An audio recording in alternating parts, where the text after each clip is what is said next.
এ যেন সমানে সমানে দ্বন্দ্ব। অবশ্য একে দ্বন্দ্ব না, খুনসুটি বলাই ভালো। 5 ফুট 5 ইঞ্চি উচ্চতা আর প্রায় 1 টন ওজনের গরুতে চোখ আটকে যাবে যে কারো।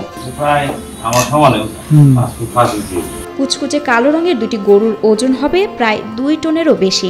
মাঝখানের ওইটা আপনার টন প্লাস হইব, আবার ওইখানে আছে যেটা এটা 1 টন প্লাস হইব।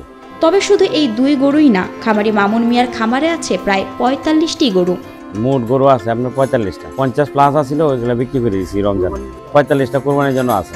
নজরকাড়া এই গরুর দাম পড়বে 8 লাখ করে। তবে একসাথে নিলে খামারি দিচ্ছেন বিশেষ ছাড়, তখন দাম 1 লাখ টাকা কমে দাঁড়াবে 15 লাখ টাকায়। বর্তমানে যে 2টা গরু আছে, ওই 2টা গরু বিক্রি করতে চাইতেছি। বড় 2টা যদি কেউ একসাথে নেয় 15 লাখ টাকা হলে সেল করে দিন, আর সিঙ্গেলে যদি কেউ নেয় তাহলে 8 লক্ষ টাকা করে। এছাড়া 400 থেকে 500 কেজি ওজনের গরুও পাওয়া যাবে এই খামারে। সেক্ষেত্রে দামেও আসবে কম বেশ, 2 থেকে 4 লাখ টাকায় পাওয়া যাবে গরু। ছোটগুলা 400 কেজি, 500 কেজি, 300 কেজি আছে। আমার দ্বিতীয় খামারে, এখানে তো সব বড় গরু, দ্বিতীয় খামারে সর্বনিম্ন 2 লক্ষ টাকার নিচে এখনো গরু নাই।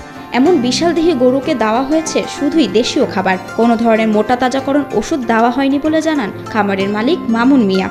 আমার এখানে যে গরুগুলো আমি তৈরি করছি সব ন্যাচারাল খাবার, ভুট্টার সাইলেস আর ঘাস আর দানাদার মিক্স যেগুলো, এগুলা আমি খাওয়াই। আমি কিন্তু ফিডের দিলাম, গরুর কোনো ফিড খাওয়াইছি না, আমি নিজের রেশন তৈরি করে নিচ্ছি। প্রায় 18টা আইটেম একসাথে দিয়া তৈরি করে নিচ্ছি। এদের খাবারের তালিকায় থাকে ভুট্টা, ঘাস, খড়, সব মিলিয়ে বানানো হয় গরুর খাবার। দুজনে 45টা গরু ফালি, 2 বেলা গোসল হরাই, পানি খাওয়াই, 2 বেলা গরুর সাইলেস দেই ঘাসের সাথে মিশায়।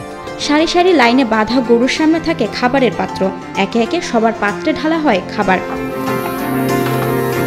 খামারের গরুদের নাওয়া খাওয়ায় থাকে বিশেষ নজর। গরমে ঠান্ডা করতে গোসল করাতে হয় দিনে 2 বার। এমন দানবদেহী 2টি গরু দেখা মিলবে কিশোরগঞ্জের কুলিয়ারচর উপজেলার পূর্ব গাইলকাটা এলাকার আল বিদা এগ্রো ফার্মে। শখ থেকেই গরু পালনের উদ্যোগ নেন খামারের মালিক মামুন মিয়া। অ্যাকচুয়ালি মানে শখের বসে শুরু করছি। আমার ছোটবেলা থেকে আমার আব্বা গরু পালতো। রোগ বালাই হইলে আমার পাশেই কিন্তু পশু ডাক্তারের হাসপাতাল, স্যারের কাছে গিয়ে ডাক্তারের সাথে গিয়ে পরামর্শ নিতাম। এই শখ হয়েছে, তারপর আস্তে আস্তে এটা বাড়াইছি প্রথমটা, তারপর এখানে একটা বড় খামার করছি, ওইটাতে প্রায় 90টা গরু নেই। 2 বছর আগে শুরু হয় এ ফার্মে গত বছর 18টি গরু 38 লাখ টাকায় বিক্রি করেন। তবে এবছর 45টি গরু কোটি টাকারও বেশি বিক্রি হবে বলে আশা করছেন খামারি। আশা করি প্রায় 1 কোটি টাকা সেল হবে, 1 কোটি টাকার নিচে হবে না আল্লাহর রহমতে।